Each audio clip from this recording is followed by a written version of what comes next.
Thandis IDP Story. This is Thandis story. Thandi lives in an informal settlement next to a township in an average small town.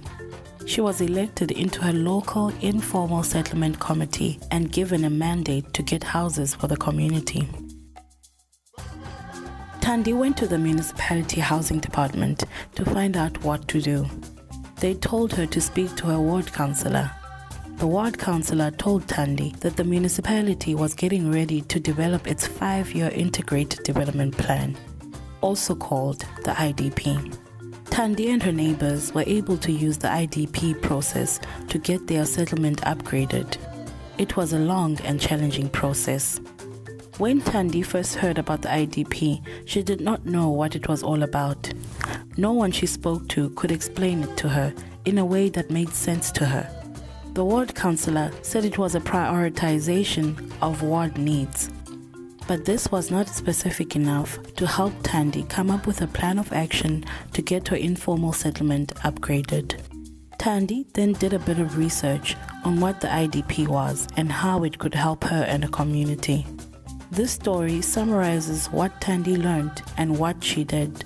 Hopefully Thandi's story will give you a better understanding of what the IDP is all about and help you develop your community. At the beginning of the 5-year period to produce an IDP, Thandi went to a general ward meeting in her ward. She heard that the process for developing a 5-year IDP was about to start.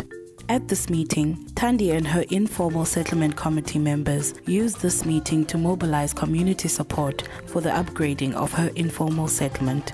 By the end of the meeting, there was general consensus within the meeting that the upgrading of the informal settlement was an issue of high priority for the ward. Many other priorities were also identified for the ward, like the building of a clinic, the fixing of stormwater drainage, renovating the old community hall, and many other things. This list of prioritized ward needs and opportunities was then taken up by the ward councillor and ward committee to the municipality and combined with the needs and opportunities of all the other wards.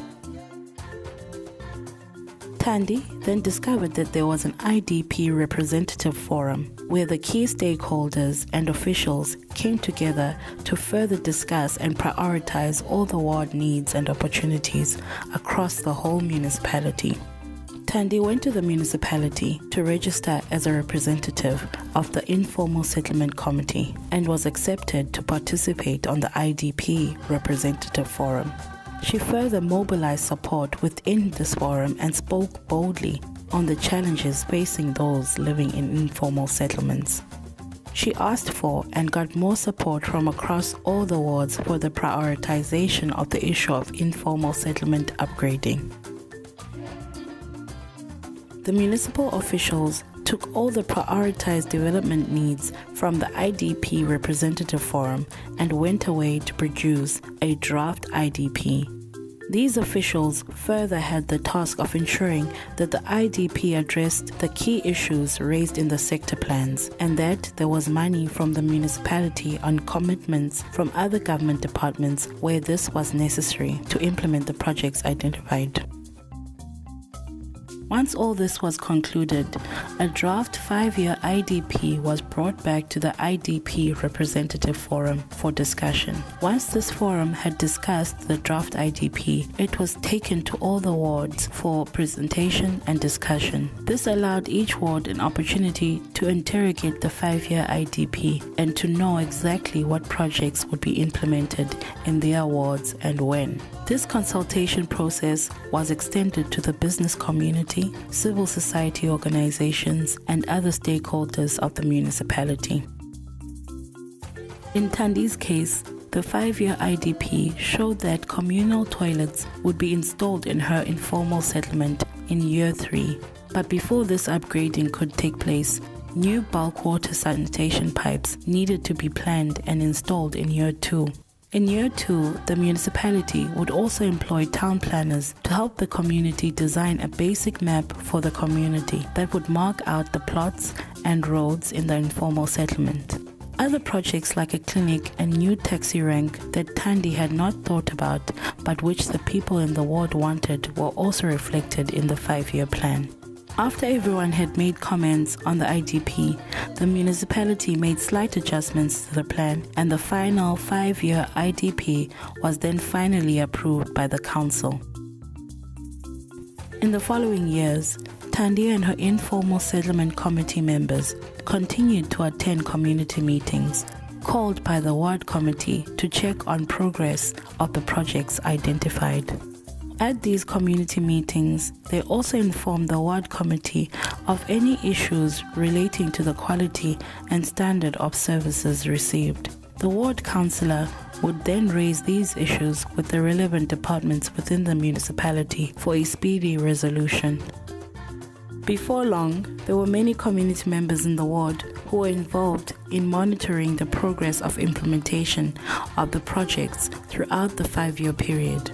This level of commitment by the community members ensured that the ward committees did not slack and that community and other meetings were organized and held regularly within the ward during those 5 years.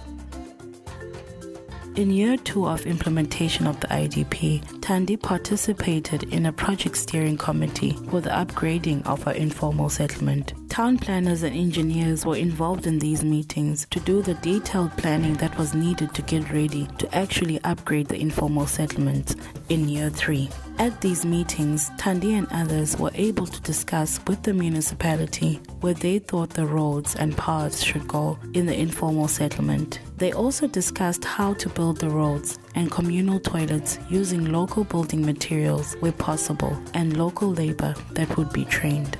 When year 3 came, the bulk services and the informal settlement upgrading plans had been done. This made it very easy to build the roads and communal facilities within Thandi's informal settlement without any problems.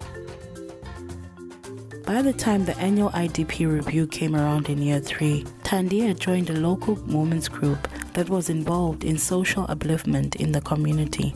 They visited the elderly, established backyard gardens, and ran a savings club. The group managed to mobilize in the revised IDP plan for year 4 for the development of a pedestrian bridge across a dangerous road that cut the informal settlement in two. By this time, community activism had grown in the area. When the next local government elections came around, Thandi was elected onto her ward committee as a representative of women and vulnerable groups. Thandi is now working hard to prepare the sector to participate in the next 5-year IDP cycle by proactively organizing community meetings where women and children and people with disability can meet to discuss what assets they already have that they can build on and what their priority development needs are. These issues will be taken to the next general ward meeting for discussion along with other priorities raised by other groups. The community is in effect preparing itself to proactively submit its development priorities and needs to the municipality for inclusion in the draft IDP as opposed to waiting for the municipality to bring a draft IDP to them.